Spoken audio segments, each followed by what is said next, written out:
Садыр Джапаров, который накануне принял присягу и официально вступил в должность президента, взял на себя большую ответственность. Задача на будущее страны непростая. Однако кыргызский народ ожидает решительных шагов от главы государства.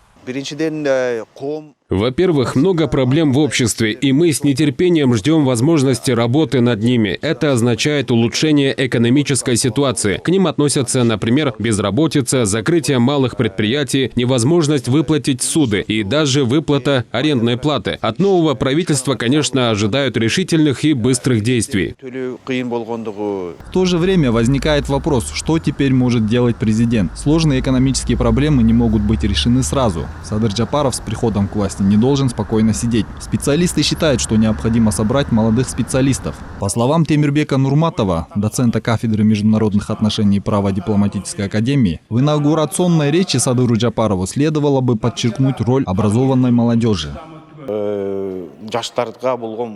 Считаю, что нужно изменить политику в отношении молодежи и относиться к ним по-особенному. Это потому, что основной движущей силой во всех странах является молодежь. Есть молодые люди, окончившие с отличием вузы, которые не нашли достойную работу и были вынуждены мигрировать. Если мы не будем поддерживать и не создавать возможности для молодежи, будущее страны будет еще более трудным.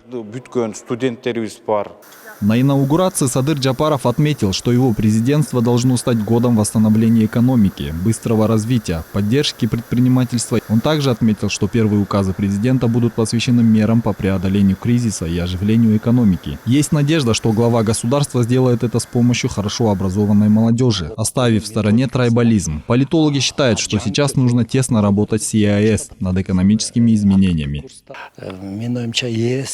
Сейчас мы не используем весь потенциал ЕАЭС, потому что есть много хороших вещей. В то же время мне кажется, что Кыргызстан не нашел свое место. ЕАЭС – одно из ключевых направлений экономического роста. Поэтому мы будем развиваться только в том случае, если Джапаров совершит первые визиты в страны-члены ЕАЭС, Казахстан и Россию, и будем иметь тесные связи с экономиками этих стран.